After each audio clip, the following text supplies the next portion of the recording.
केंद्रीय राज्य कानून मंत्री एसपी सिंह बघेल, जो कि बीजेपी प्रत्याशी हैं करहल से, वो हमारे साथ जुड़े हुए हैं। बहुत बहुत स्वागत है सर नेटवर्क 10 पर आपका।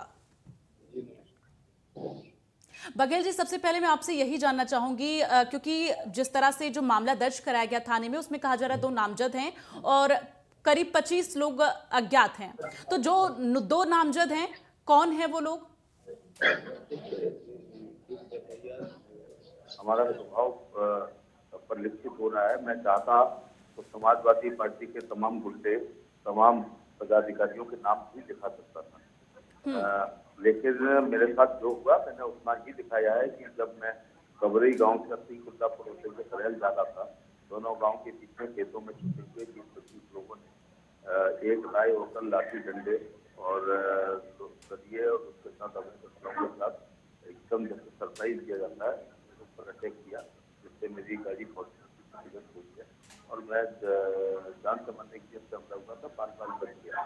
सीआईएसएफ मेरे साथ नहीं होती तो कल मेरी हत्या ही हो गई होती और इसके बाद जाते हुए वो एक फायर करके गए।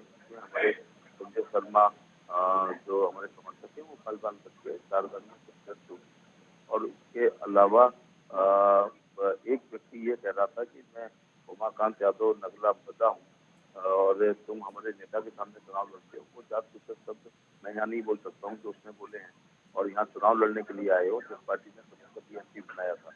और उसने अपने एक साथी से कहा बीटू, ये मैं कोई यहाँ का रहने वाला नहीं। उसके बावजूद उन्हीं के मुंह से नाम लिया कि बीटू आज मंत्री मारा जाना चाहिए और आज ही इसका चुनाव करा ही देते हैं। तो जाते हुए उन्होंने फायर किया। मेरे को अगर भारत सरकार की सीआईएसएफ नहीं होती तो निश्चित तौर से कल हत्या होती। अच्छा, ये जो पूरा हमला जो हुआ है, इस पूरे घटनाक्रम को लेकर पहले से कोई अंदेशा था आपको? इसके पूर्व भी मैं एक दिन कुम्हेरी गांव में गया था, वो भी वीडियो पूरे देश में वायरल हो रहा है कि किस प्रकार से उस सभा में आकर के उन्होंने हमला किया। इसके अलावा एक दिन मैं नगला कुरियन गांव जा रहा था तो बलिया चौराहे पर जिद की बात है, यहाँ के सीओ और इंस्पेक्टर ने वो टीम देखा है कि पीएससी को एक ट्रक मंगानी पड़ी तब जाकर के उसको खुदे उड़ाए। गीता शास्त्री की जो राज्यसभा सांसद है महिला मोर्चा के अध्यक्ष परसों हमारे प्रचार में आई, जो ऊपर भी हमला हुआ है। तो ये इस बात की बौखलाहट है कि चुनाव हार रहे हैं, ये हिंसा कर रहे हैं। चुनाव जीतने वाला बच्चा, चुनाव जीतने वाला व्यक्ति कभी भी इस प्रकार की हरकत नहीं करता है और अपने समर्थकों से भी कहता है कि जब चुनाव जीत ही रहे हैं तो फिर किसी प्रकार की इस प्रकार की गतिविधियां नहीं होनी चाहिए, क्योंकि हारने के 4-5 सबूत हैं।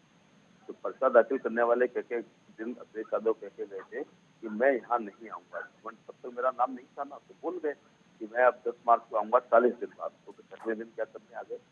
दूसरी बात है कि कल 17 तारीख को दोबारा अपनी ही विधानसभा में आ रहे हैं, क्या वो अपने उम्मीदवारों के यहाँ 2 सभाएं कर रहे हैं, जबकि उनके उम्मीदवार कमजोर सीटों पर भी लड़ रहे होंगे। उन्होंने स्वयं के लिए तो सर्वश्रेष्ठ विधानसभा को चुना है, तो इसके बावजूद उनको 2-2 बार आना पड़ रहा है। डिम्पल यादव को वोट मांगने पड़ रही, पूरा यूपी उनके लिए करहल हो गया है। राम गोपाल यादव यहाँ कैंप कर गए हैं। श्री धर्मेंद्र यादव बदायूं के एमपी हुआ करते थे, वो यहाँ वोट मांग रहे हैं। अक्षय यादव फिरोजाबाद के होते हैं, अपनी विधानसभा नहीं देख रहे हैं, यहाँ देख रहे हैं। तेज प्रताप सिंह यहाँ देख रहे हैं। इनके एक भाई ने एक परंपरा निभाई थी आज तक के इतिहास में, श्री अभय राम यादव। बघेल जी, जिस तरह से ये पूरा हमला हुआ उसके बाद अब ये पूरा मामला जो है थाने तक पहुंच चुका है, जांच भी जारी है। इस पूरे हमले को लेकर अब क्या आपकी आगे की रणनीति अब क्या होगी? किस तरह से आप मैनपुरी में फिर प्रचार करेंगे? ईश्वर का धन्यवाद और पैरामिलिट्री फोर्स सीआईएसएफ का धन्यवाद देना चाहूंगा, जिसकी वजह से जान बची है। और रणनीति क्या होती है, मैं कोई डरने वाला आदमी थोड़े, ये आपको इंटरव्यू देने के लिए यहाँ बैठा हूँ, वरना दल बल के साथ इस समय उन्हीं के दल में उनको चुनौती देने के लिए आज पूरे दिन प्रचार करूंगा। जिस तरह से ये हमला किया गया है, इसको लेकर आप क्या कहेंगे? क्या पार्टी से भी पार्टी के जो आला कमान है उनसे भी आपकी बात हो पाई इस पूरे क्रम को लेकर? ऐसी कोई आशंका थी पहले से आपको कि इस तरह से हो सकता है मैनपुरी में आप पे हमला किया जा सकता है? मैनपुरी में मैडम थोड़ा पत्रकारिता पढ़ते हुए थोड़ा राजनीतिक इतिहास भी पढ़ना चाहिए। ये मैनपुरी लोकसभा पूरी कैंसिल हो चुकी है हिंसा की वजह से। इस मैनपुरी लोकसभा में 2096 में बूथ पर हत्या हुई है भाजपा के लोगों की। इसमें 2000 के चुनाव में 2 शाक्य समाज के कार्यकर्ताओं की, भाजपाइयों की बूथ पर हत्या हुई है। मैं पूछना चाहता इसीलिए हूँ बघेल यूपी में साहब, इसीलिए बूथों आपसे ये पूछ रहे हैं कि मुलायम पहले सिंह भी भी क्या चुनाव आपको इस चीज की मुलायम सिंह भी आशंका चुनाव थी? लड़े थे जसवंत नगर में, तो बाबा की नगरिया में भी हत्या हुई थी। और आज आप लोगों को भी थोड़ा ज्ञान दे रहा हूँ, कि मैनपुरी लोकसभा हिंदुस्तान की वो इकलौती लोकसभा है जो काउंटर मांड हुई है। कब हुई है? जब मुलायम सिंह जी के लड़ने के बाद जीतने पे इस्तीफा देने पर उनका भतीजा लड़ा था। चुनाव आयोग इतनी हिंसा हुई थी, इतना बूथ कैप्चर हुआ था कि इलेक्शन कमीशन ने इसी मैनपुरी लोकसभा की करेल विधानसभा शामिल होते हुए इलेक्शन को ही कैंसिल कर दिया। और फिर इटावा लोकसभा को सेशन साहब ने पूरा इलेक्शन कैंसिल कर दिया। कौन लड़ रहा था वहां से? श्री मुलायम सिंह जी जसवंत नगर से लड़ रहे थे। फिर मुलायम सिंह जी गुन्नौर चुनाव लड़ने गए हैं सीएम के रूप में, पूरा इलेक्शन ही काउंटर मांड हुआ है। ठीक है हिंदुस्तान बघेल जी, आपने उत्तर प्रदेश के राजनीति नहीं, बहुत महत्वपूर्ण बात है, उत्तर प्रदेश ठीक के है। राजनीतिक इतिहास में चुनाव आयोग को कोई बूथ बाई पोल नहीं कराने पड़े, रीपोल, पूरी इलेक्शन ही कैंसिल करने पड़े। वो है इटावा लोकसभा, वो है मैनपुरी लोकसभा, वो है गुन्नौर लोकसभा, जिसमें 2 बार मुलायम सिंह जी चुनाव लड़े और 1 बार धर्मेंद्र यादव के लड़ते हुए ये इलेक्शन काउंटर मांड हुआ है। ठीक है बघेल साहब, आपने कहा ज्ञान देने की बात आपने की, ठीक है आपने ज्ञान दे दिया, बहुत बहुत धन्यवाद आपका इसके लिए। लेकिन आपसे अब ये जानना चाहेंगे, देखिए इसीलिए हमने आपसे पूछा कि आपको क्या पहले कोई अंदेशा था इस चीज को लेकर कि हमला हो सकता है, लेकिन अब आपसे बस एक आखिरी सवाल मेरा आपसे ये कि अतिरिक्त सुरक्षा की कोई मांग आपकी तरफ से की गई है? मैं इतिहास बता रहा हूं कि आपको मेरे पोताने से पहले ये पता था कि 2003 में मुलायम सिंह यादव जब एमपी थे, बिल्कुल इस तरह की तस्वीरें पहले देखने को मिली है, इसीलिए मैं आपसे ये जानना चाह रही थी कि क्या जब आप यहाँ पर आ रहे थे तो ऐसे में कोई अंदेशा था? हुआ, धर्मेंद्र यादव कैंडिडेट ने पूरे 2200 बूथ यहाँ के कैंसिल हुए हैं और इटावा लोकसभा के पूरे 1400 बूथ कैंसिल किए हैं। सेशन ने वहीं से नाम कमाया था जब मुख्यमंत्री के इलेक्शन को कैंसिल किया था। ठीक है, कोई अतिरिक्त सुरक्षा की मांग आपकी तरफ से अब इसके बाद? चुनाव आयोग को इसको संज्ञान में लेना चाहिए। यहाँ 99.9% मतदान के ऑन रिकॉर्ड हैं, गूगल पे चले जाइएगा करेल में 2014 का इलेक्शन उठा के देख लीजिएगा, यहाँ 90% से ऊपर मतदान 50 बूथों पे हुआ है। 90% का भी हो सकता है। क्या उस गांव में लोग नौकरी नहीं करते हैं?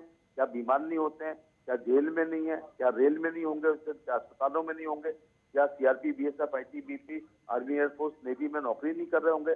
आपके स्टूडियो के बाहर जो सुरक्षा दे रहा है वो भी किसी न किसी गाँव को बूथ का रहने वाला होगा। तो 99.9 तो बोगस होता है, तो ये लोग करते हैं यहाँ पर हमेशा। और इनको थोड़ी शर्म आनी चाहिए कि दूसरे लोगों को तो टिकट देते हैं, तुम यहाँ लड़ो वहां लड़ो, खुद लड़ने जाते हैं कन्नौज जो डिम्पल यादव हारती हैं अपने गढ़ में, खुद लड़ने जाते हैं फिरोजाबाद, वहां हारती हैं। बदायूं जाते हैं धर्मेंद्र यादव, वहां हारते हैं। अक्षय यादव फिरोजाबाद आते हैं, वहां पर हारते हैं। तो ये है बेगर्स कांट बी चूजर। बाकी 400 सीटों पे तो कार्यकर्ता से कहते हैं वहां लड़ो जाके, और खुद मलाई पे जाके मलाई खाने जाते हैं। और इस समय उनके खानदान घर में 3 हारे हुए एमपी बैठे हुए हैं बसपा के गठबंधन के बाद। इसमें किसी को गंभीर चोट आई है? मतलब जिस तरह से हमला किया गया और 4 गाड़ियां क्षतिग्रस्त? डॉक्टरी मुआयना मेरा खुद का हुआ है, वो इंजरी आई है, वो पीएचसी पर जाकर के अपनी मेडिकल एग्जामिनेशन करानी। ठीक है, तमाम बातचीत करने के लिए, हमारे साथ जुड़ने के लिए एसपी बघेल जी बहुत बहुत धन्यवाद आपका।